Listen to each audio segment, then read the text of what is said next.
A partir de este momento comienza la parte editorial de Platica con Ángel, correspondiente al miércoles 11 de octubre del año 2023. Muy bien. El nombre del editorial esta vez se llama ¿Y a usted no le preocupa el futuro? Repito, ¿y a usted no le preocupa el futuro? Vamos a ver. Hay varias cosas que tienen que ver con el futuro de los mexicanos. Vamos a ver lo fácil primero. La cuestión relacionada con sus pensiones o con su vejez. Las dos cosas. Yo les preguntaría a los que me están viendo y que tienen ahorita 50, 60 años, si tienen ya asegurada una pensión.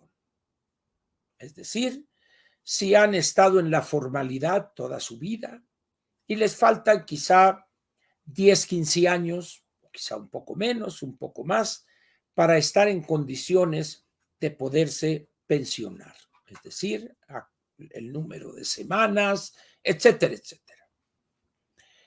Y la respuesta que da la realidad es que de los 58, 60 millones de mexicanos que están en la población económicamente activa, solamente 22 millones están en la formalidad. 38 millones, o es decir, 2/3 partes, no están en la formalidad, es decir, cotizando al SAR, y por lo tanto es muy posible que estas 2/3 partes no alcancen a cubrir los requisitos mínimos para obtener una pensión. Magra, pequeña si quieren, pero con esa pensión vendría un servicio médico para él y su dependiente, en este caso quizás su esposa. Eso es un gran peligro que hay en el futuro para nuestro país. Pero hay otro problema que va aparejado con este. ¿Cómo va a vivir usted su vejez? ¿Tendrá usted un seguro asegurado, valga la redundancia? ¿Tendrá usted recursos ahorrados o ser una persona que tiene un capital que le permite pagar su seguro de gastos médicos mayores? No sé, 150, 180 mil pesos al año o 200 mil pesos al año para usted y otro tanto para su señora esposa. Si usted tiene recursos para ello, perfecto, lo felicito, qué bueno, ¿verdad? Y no tendrá problema usted. Pero ¿qué pasa si usted no tiene recursos, aun cuando se siente sano, pero tampoco acumuló las semanas necesarias y tampoco se preocupó por generar o construir una pensión y no tiene, como dije, recursos económicos para sufragar los gastos que inevitablemente hay que hacer en la vejez? ¿Cómo piensa hacerlo eso? ¿Qué haría, vamos a ver, una persona que tuviera, no sé, 60, 65 años, que ahorita, pues, esas personas están en condiciones de trabajar, de ser independientes, etcétera? Pero ¿qué pasaría si una persona de 60, 65 años que no cumple con los requisitos y tiene algún problema que amerite una operación, una intervención quirúrgica? ¿Qué haría usted ahí? El Seguro Popular ya ve que desapareció. Esto de IMSS Bienestar o el INSABI es una tomada de pelo. No habría posibilidades, si llega usted a una institución del Seguro Social, de que lo canalicen de inmediato, le hagan estudios, etcétera, porque no tienen lo más elemental para poder atenderlo. ¿Qué haría usted? ¿Se resignaría a quedarse en casa a esperar el desenlace final de su vida? ¿Qué pasaría si eso, en vez de sucederle a usted, le sucede a su señora esposa, por ejemplo? ¿Qué haría usted? Quizá lamentaría no haber construido a partir de cuando tenía 25, 30 años, su pensión y con ella un servicio médico con todas sus limitaciones, si gusta usted, pero al menos tendría usted el derecho a que fuere atendido. ¿Qué haría usted? El problema más grave ahorita no es el no tener ese servicio asegurado en el sistema público de salud, sino el problema más grave es no estar preocupado y en consecuencia ocupado ante una eventualidad como esa. Es decir, la actitud es, bueno, pues si nos toca eso, pues ni modo, nos toca. Es decir, una especie de resignación casi franciscana. No lo pudimos hacer, vieja, cuando éramos jóvenes, y bueno, pues ya estamos aquí. Los hijos tuvieron uno o dos hijos, cada uno con sus problemas, una clase media, quizá media o media baja, que tampoco pueden en un momento pagar una intervención quirúrgica, algún problema que implicaría 150,000 pesos la intervención, etcétera. ¿Qué harían? Y lo peor, decía, es que la gente ni siquiera piensa en eso que sería una tragedia. No piensan. Es un poco como, a mí no me va a dar. Yo voy a vivir así, sano, hasta que me llegue el último día, un ataque cardíaco, un infarto, y ya. El problema es que, a como están las cosas en México, con la morbilidad, es decir, con las enfermedades que existen, resulta que no es tan fácil ese destino. Es como yo digo, a mí me gustaría pues que el corazón me falle, pero estando yo dormido. Sí, que cuando me esté ahí golpeando la vicepresidente o la CEO, levántate, levántate, tienes que ir a un desayuno, y Angelito ni se mueve. Y en ese momento habría yo fallecido en el medio de la noche, dormido. Eso sería lo mejor que podría sucederme a mí. No le daría lata a mi mujer, a la familia, sería rápido. De ahí, certificado de defunción, al horno crematorio y pum, y agarrar las cenizas y llevarlas allá a lanzarlas en una parte que ya tiene ella, que ya le definí, y punto. Pero ¿qué tal si me veo sometido a una enfermedad con una agonía difícil, un cáncer de esos dolorosos, complicados? Tengo como pensionado acceso al seguro social, ¿verdad? ¿Ven? Con todas las limitaciones, ¿verdad? Pero ¿qué pasa con esos millones de mexicanos que no tienen ni siquiera pensión, por lo tanto no tienen servicio médico del sistema público de salud? ¿Qué va a pasar? Pero repito, ni siquiera les preocupa a millones de mexicanos. Es decir, están inmersos de forma tal en la lucha diaria por el sustento que no les da tiempo para pensar en esa situación. O que es tan negro el panorama que se les presenta que mejor ni piensan.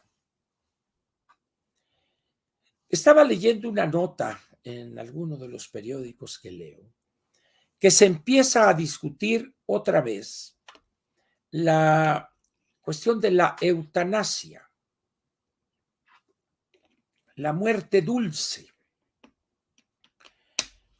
Y quién sabe qué vaya a suceder, pero hay una fuerte oposición a ese procedimiento.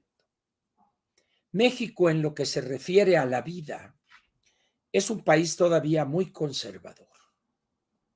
Digan lo que digan y que acá y eso. En general, la sociedad mexicana es una sociedad en esa materia, en ese tema, muy, muy conservadora. Sin embargo, hay otros países donde la eutanasia es legalmente permitida. Suiza, por ejemplo.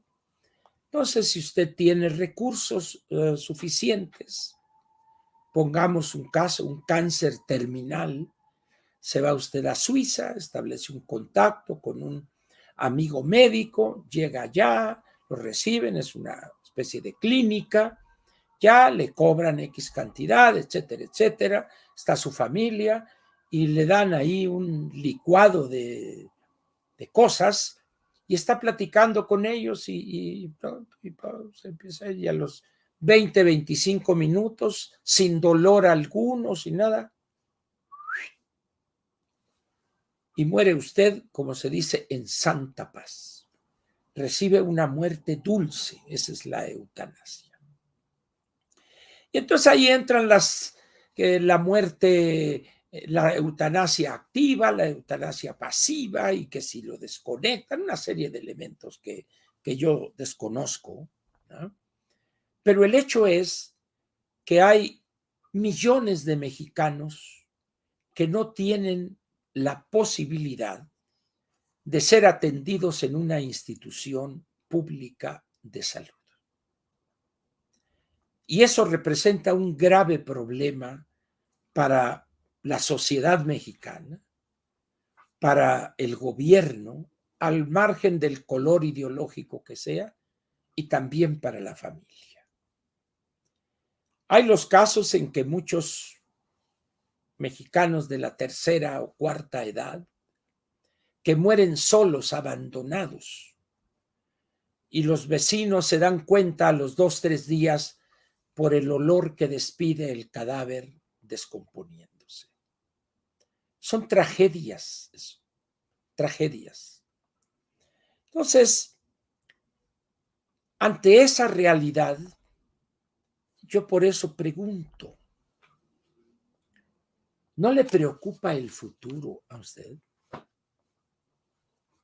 Y la respuesta es un rotundo no. No les preocupa al mexicano el futuro. Hay una expresión, un dicho que es muy común, que incluso mi madre solía decir una y otra vez. Si te toca, aunque te quites. Y si no te toca, aunque te pongas. Dando a entender que cuando a uno le toca irse de este mundo, le toca, punto. Sin embargo, mi madre, pues no entraba en esas disquisiciones de una agonía larga, complicada, dolorosa, aun cuando ella murió de un cáncer que fue sumamente doloroso para ella. Entonces, yo la imagen que tengo de esos días últimos de mi madre era una cosa durísima para mí, un niño de 8 años y medio. Entonces, el mexicano le tiene miedo al futuro, tiene miedo a hablar del futuro. Y eso, en las condiciones actuales del mundo, no nomás de México, es un problema de salud pública y también es un problema de finanzas públicas. ¿Por qué? Porque el país como ente no tiene los recursos ni tendrá los recursos en el futuro previsible, 10, 15, 20 años, para poder darnos a los mexicanos una muerte digna. Por eso yo le pediría a usted, al margen de que si el bulto, las políticas y ese, al margen de eso, que piense en el futuro, que trate de ver la calidad de este gobierno que tenemos, su comprensión de los problemas de salud de decenas de millones de mexicanos, y entonces métase como mexicano promedio en esa situación. Y verá usted que habrá o que se colocaría usted en una posición donde no habría una salida más o menos tranquila. Es un problema morirse en nuestro país, como es un problema grave, pero además morirse en un país como el nuestro es muy caro, muy caro. De tal manera que los más desprotegidos son los que a veces mueren en las peores condiciones.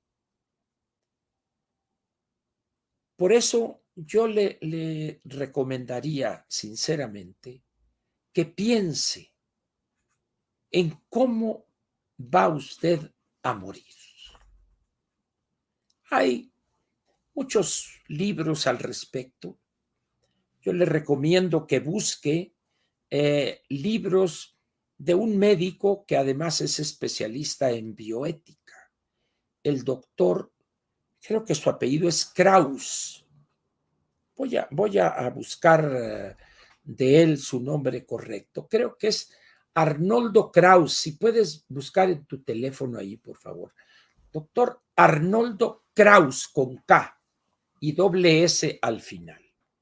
Es una persona especializada en bioética y tiene algunos libros donde trata el problema de la muerte.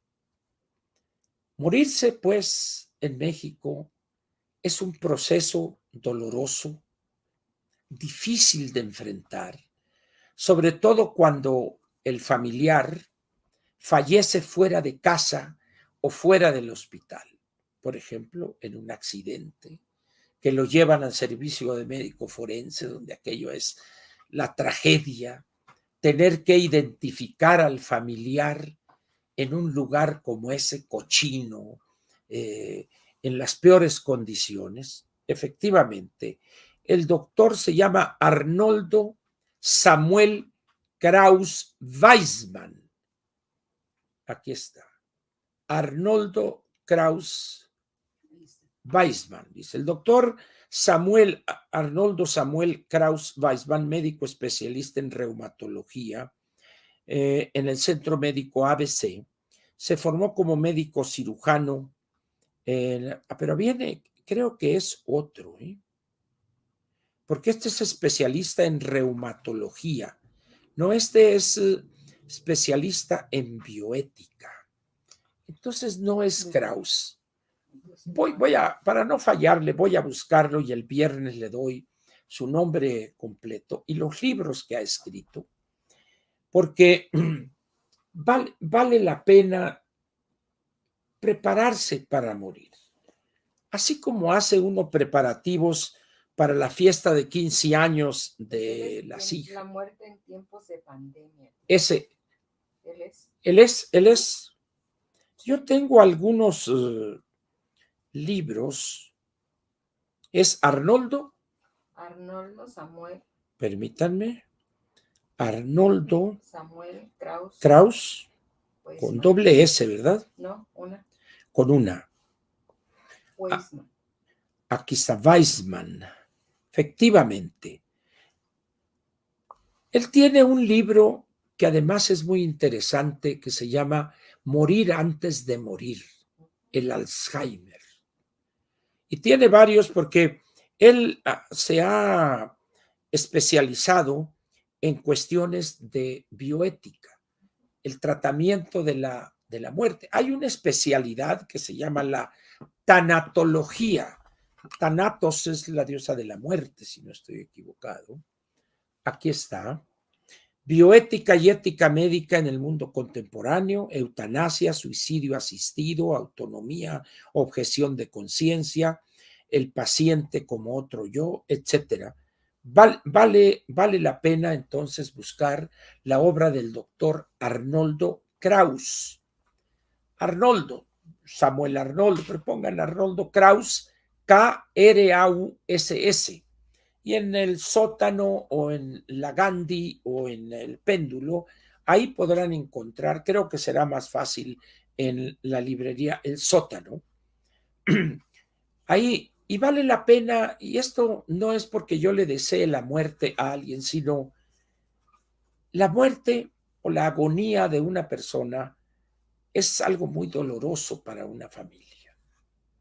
Entonces hay que hacer las cosas para que la familia lleve este trance doloroso y triste de la mejor manera, si es que se puede utilizar eso. Y esto tiene que ver con nuestro miedo al futuro. No nos gusta hablar de la muerte, no nos gusta hablar del futuro, pero con un gobierno como el nuestro, con un sistema de salud que está en los puros huesos porque le han sacado todo el dinero que han podido y han hecho lo peor de lo peor con el sistema de compra de medicamentos, etcétera. Las cosas, no sabe uno en qué momento podrá verse pues en una situación difícil. Por eso es importante que los que me estén ahorita viendo y escuchando, que tengan 30 años, 35 años, empiecen a construir su pensión. Empiecen incluso a ponerle ahorro voluntario para que cuando lleguen a los 65, 70 puedan tener una pensión digna, entre comillas, o un ahorro que les permita sobrellevar la vejez. Y todo esto lo resumo en el miedo que tenemos a hablar del futuro. En los países nórdicos o en los países europeos, normalmente las personas no le prestan gran atención a esto. ¿Por qué? Porque saben que el sistema de salud, que nomás está el público prácticamente, es de primera calidad. En ese servicio hay calidad y calidez, es decir, un trato amable. Sin embargo, para que países como Dinamarca, Suecia, Noruega, entre otros, tengan esta calidad en sus servicios médicos para toda la población, el impuesto sobre la renta a las personas físicas llega a ser arriba del 50%. En México, con una informalidad de casi el 60% de la población económicamente activa, pues si no quieren pagar tasas del 30%, pues imagínense ustedes del 40, 45, 48%. Entonces, morirse en este país es un gran problema. Vea usted las imágenes de los hospitales del Seguro Social donde están los pacientes en los pasillos, donde se mueren ahí con una bolsita, en una así, ahí se mueren, porque no hay forma de atenderlos. ¿Qué dirá Zoé Robledo que esto, que Dinamarca? No tienen vergüenza estos. Lo mismo el bulto, porque ellos tienen acceso al ABC, al Ángeles, a los grandes hospitales privados. No tienen problema. Pero millones y millones de mexicanos que no tenemos esos recursos, pues hay que mantenerse sano al menos, pues. Por eso el editorial de hoy es un poco triste, porque tiene que ver con qué va a pasar con nosotros en el momento en que se esté acercando, como dice la canción, el final se acerca ya. No podemos confiar de que vamos a tener una atención de primera en una institución del Seguro Social, del ISSSTE o el INSABI. ¿Verdad? Entonces, por eso hay que prever, hay que pensar, porque las cosas, como les decía, Morirse en México es muy caro, doloroso, a veces ofensivo, el trato que le dan los empleados del seguro, por ejemplo, cuando uno anda averiguando sobre su familiar. Entonces, vale la pena, pues, pensar en el futuro, imaginar cómo es o cómo será nuestro futuro cuando ya sintamos que se acerca ya esa barquita de Caronte que llega por nosotros para llevarnos allá a esos círculos del infierno, el séptimo círculo del cual cantó Dante Alighieri. La muerte es inevitable, es el final de una etapa, el principio es nacer, y nacemos llorando cuando nos dan la primera nalgada y el chamaco llora, está vivo, entra aire a los pulmones. Pero cuando nos estamos muriendo, hay otros que lloran por nosotros. ¿Por qué? Pues porque hay la conciencia del ser querido que ya no estará. Por eso el editorial de hoy así se titula. Y a usted no le preocupa el futuro. Yo le diría que si a la fecha no le preocupa, yo le diría, preocúpese. Préstele atención. Si tiene usted la fortuna todavía de tener a su esposa, los dos ya mayores, hablen de este tema. Encuentren la forma más sana, menos dolorosa, pues, de enfrentar lo que es inevitable. Aquí termina la parte editorial de Platica con Ángel correspondiente al miércoles 11 de octubre del año 2023.